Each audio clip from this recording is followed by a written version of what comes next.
Ladies and gentlemen, they've hit the Pentagon. We lost Thomas! We lost Thomas! Man down! Pip in distress! I was watching the episode, and I was so excited for the tribe swap, and I was like, there's going to be, like, Vula's not going to get kicked around anymore. We're finally going to see Logi play. We're finally going to see original Siva play. We're going to see it all shake out. But little did I know that we're going to have a tribe consisting of 5 of my 6 favorite players currently, and they would be forced to vote out one of their own. And it ended up being Thomas. They hit the Pentagon. We lost. We fucking lost this episode. Okay, I know that buried the lead a little bit, but it is important to get that out of the way because that is my most immediate reaction to what happened in this episode. But season 48, episode 4 just happened last night. We had a tribe swap where Vula doesn't have to get kicked around like they used to. We had those people distributed, which is really nice, so that Cedric didn't have to deal with the fallout of, in my opinion, the bad move he made in episode 3. And of course, we have Siva and Logi, those rough tensions kind of tested, and we got to see 2 advantages played in this past episode. And we'll get into it in a hot second, but please hit the subscribe button to the Survivor Super Fun Time show so we can keep talking about Survivor together. It's gonna be really exciting. But anyway, getting into the episode, just kind of quick little recap. Obviously, there's a fallout from the Vula tribe vote previously where Cedric ousted his buddy Justin, sent him back to the pizza shop. Now Cedric, Mary, and Say, they're like, all right, let's get on the same page, and we're gonna fight. We're gonna look for idols. No idols were found, and they didn't have a long time to get on the same page because there is a tribal swap. They start out pretty early in the episode.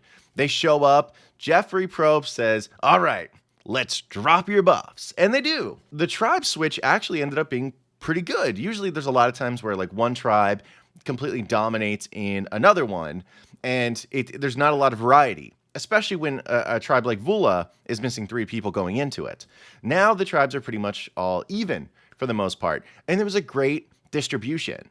The only tribe that apparently had like a unique aspect to it, I think it was from Mike Bloom on Twitter, where he mentioned it was the first time in like 40 seasons where one tribe had no original members on it. It consisted of 3 Logi and 2 Siva as the new Vula, with 0 Vula people prior, Cedric, Say, and Mary being on it. So that was kind of a historical kind of oddity, which happened this episode and is cool. Even though New Vula ended up creating a nightmare scenario for me in Tribal Council that night. But whatever, that's a separate thing. Eva was visibly not happy with the tribal switch. I'm not very surprised. I think we probably could have all expected this to happen. She was doing the thing with her hands that she warned Joe about, where she starts to get like really anxious and is going to have some kind of a situation going on where maybe she's not going to be like exactly composed and put together. And that's where she needs someone to grab her hands. And me sitting there as a viewer, I'm like, does Joe go and grab her hands? Because Joe is a lovely guy. He's got kids. He probably looks at Eve as a daughter. And I'm sure he wants to go over there and grab her hands and rub those little babies like a little otter. But he can't do that. If he goes over there and does that, it creates a situation where everyone has to either have it explained to them that Eva has autism, or 2, people are immediately going to go like, Joe and Eva are way too close. We need to get them out. And Joe, apparently, at least according to the edit, was not willing to risk his game to go and rub Eva's hands. So Eva, she dealt with the situation, it seems like, even though she was clearly uncomfortable and visibly anxious about the whole thing. Thankfully, she got put on Logi again, which means she could at least go back to her camp where she was familiar with the surroundings. That is huge. However, as part of the swap, Star was on her tribe, the only person that she probably didn't want to be on her tribe from the previous one. And Star, thank her lucky stars, no pun intended, that she was put back on Logi because she still has the Cryptex. She has not broken the code to get the idol, meaning she has not gotten her vote back. And if she had been put on Siva or on the Vula beach, she would be incapable of finishing the Cryptex because the clues are physically at the old Logi beach. So she got very lucky. Eva got not very lucky. The composition of the tribes was really fascinating. New Vula had the California girls from Logi, so Thomas, Shaheen, and Joe, great people to start with Camilla and Kyle from the old Siva. Awesome composition. New Siva was Chrissy, Mitch, Cedric, Say, and Bianca. So the nice little mix of all the tribes is basically 2 Vula, you had 2 Siva, and a Logi kind of fighting there. But if they don't lose, then it doesn't matter because, you know, Mitch Curry ended up showing up again where he's great at throwing balls at things. So maybe they're not going to lose anytime soon. And New Logie was basically David and the girls, right? It was David's angels. You know, it was Star, it was Eva, it was Mary, and it was Charity. So that created an interesting situation where like David and Charity haven't really gotten along on Old Siva Beach, and right away they were coming for each other. Just like right away Eva and Star were coming for each other. Well, really Eva coming for Star, but they've made no bones about the fact that they're enemies in the game. So, I mean, it's kind of fair game. I've seen a lot of chatter online saying like, wow, Eva right away is coming for Star when they get back to camp. How could she not let her breathe? Like, why are you coming so hard for Star? And I think there's like racial undertones in a lot of these messages. I don't know if that's the case or not. I have no idea. I couldn't tell you. I wasn't out there. I don't know anything about Eva's heart. But I think it's more so, yeah, the last like 3 episodes, I've seen them just not be fans. Like Star was clearly on the outs based on what we've seen. So it makes sense that Eva is like, yeah, I'm going to give up Star. And it makes sense that Star would say, yeah, I'll give up Eva. Now, we haven't seen that yet in this new tribe, but in the previous tribe, she was trying to get rid of Eva. So it makes sense that they'd be going for each other. Just like it makes sense that David and Charity will be going for each other because they were not on good terms at Old Siva. With the construction of the tribes, it looks like New Logie was supposed to get basically kicked around, but somehow, you know, they actually avoided Tribal Council this episode, which blows my mind. I thought Vula by far was going to be the one that didn't go to Tribal Council, but they blew it pretty heavily. I mean, it's the Vula curse, right? And, you know, after the switch, there's kind of a big thing where everyone's showing the camps and everything, and I talked about some of the tribes already, but Vula in particular is going to be important because they're the ones that end up losing immunity and going to Tribal Council. And the initial gameplay from Kyle and Camilla at the new Vula Beach, knowing that they're outnumbered by the California girls, was phenomenal. Fantastic. Immediately, Kyle and Camilla, who are tight alliance members, they're basically number ones. Remember, Camilla cracked the cryptex for Kyle to him to get his hidden immunity idol. And Camilla herself has an advantage where she has an extra vote. As soon as they get there, they know they're in the game. Camilla immediately starts with the whole thing where Kyle and I are not on good terms. Camilla says, I was on the bottom of Old Siva, which is a lie.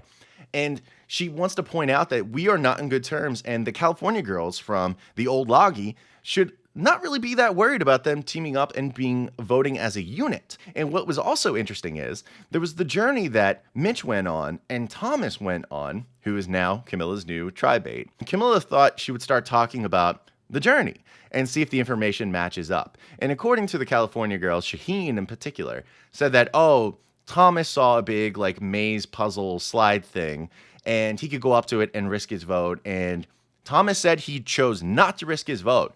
And Camilla said, oh, interesting, because Old Siva tribe, we were pretty big fans of each other and we told each other everything. Mitch said, yeah, it was like a maze slide puzzle thing, but Mitch said there was no option to walk away. So I don't know. I just think that's weird, huh? Don't you, Shaheen? So Shaheen's second guessing things and even brings it up to Thomas, where Thomas is like, basically, we need to get Camilla out. Camilla's lying about me. When Camilla is 100% telling the truth. Masterful. All around from Camilla and Kyle for going along with it. The gameplay that's involved in a switch when you know you're in the minority, although to be fair, you have 2 advantages to get you out of it. Masterful. They killed it. I don't know how you could do any better in that situation. Now, myself, I didn't think New Vula was going to lose anyway, so I was like, oh, this won't matter. It mattered right away, and it paid off huge. So they had the immunity challenge where New Vula was kicking butt for a long period of time. Unfortunately, it did not end up shaking out their way, and they had to go to Tribal Council. It wasn't a journey this time around, thankfully. They had the major scramble, and of course the California girls are like, all right, well, it's 3-2. Thomas has an advantage himself where he can steal a vote. So the question is, should he use that? Right? But it looks like he's not going to based on the comfortability of everyone around. But he wants some insurance. They pull Kyle's bag in front of Camilla and say, let's see if he has an idol. Because Camilla was like, yeah, I don't think he has an idol. But they're like, yeah, let's make sure about that, Camilla.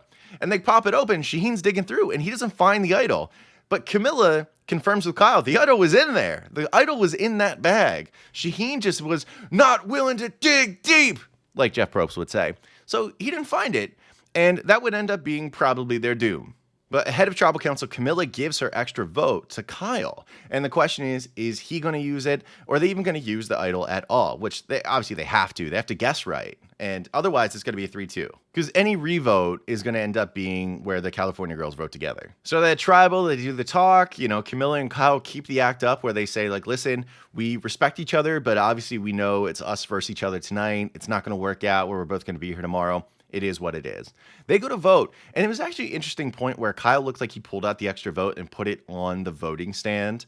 So you say to yourself as a viewer, is he going to use it? We didn't see him use it, so that was really kind of interesting. But, it comes down to brass tacks. It's time to vote. Jeff says, anyone has an advantage? Kyle stands up, gives the idol, says, I'm playing it for myself. 3 times Kyle's written down by the California girls, all 3 nullified. And then 2 votes pop up for Thomas. I was crushed. Thomas, of all people. I didn't want any of them to go, to be clear. But Thomas was probably second to last, maybe, of who I wanted to see go. He was the one who ended up getting voted out of the game. And unfortunately, our dear sweet baby angel, Thomas, was kicked out. The guy that has really started to bring back the idea of villainy. I knew I loved Thomas as soon as he was given the idea by Shaheen about, okay, Star has the advantage and she needs to solve it in order to get her vote back. And she needs to use this guide in order to solve it. And then Thomas's immediate reaction is, oh, so we're not going to solve it, right?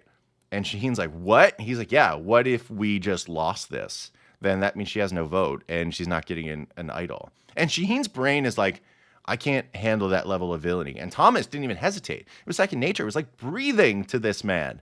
And we need more of that. This level of being a villain, this is exactly what New Era Survivor needs. And I am so sad that Thomas was booted. He is one of the few people that knows not to tell people about your advantage. Interesting insight from this episode is around David. I've noticed every single episode of this season, all 4, there's been a major highlights for David. I don't know if it's because he's muscular, because he's good looking, or whatever it is, but it started where he goes like, hey, I'm the big muscular guy. Then he goes, hey, no, I'm not. I have a softer side. I have a lot of depth. And every episode, they have given that spotlight to this man 4 times. And I think it's a good thing. The problem is it's been given to him and not to many others. In episode 3, he was talking about how, he lives in a trailer in front of his dad's house and he doesn't have any money, and his girlfriend is going to leave him if he doesn't win $1 million. This episode, he was talking about the girlfriend thing again, except he said, my ex-girlfriend left me because I don't have any money. And I'm like, wait, she was his girlfriend last episode, not his girlfriend this episode. I'm confused. That story makes me sad. But aside from that, I'm curious what this means for David's long-term game. Does that mean he's going to be in the game a very long time? Because they're going out of their way to tell me about David's story, his personal story, and get me invested.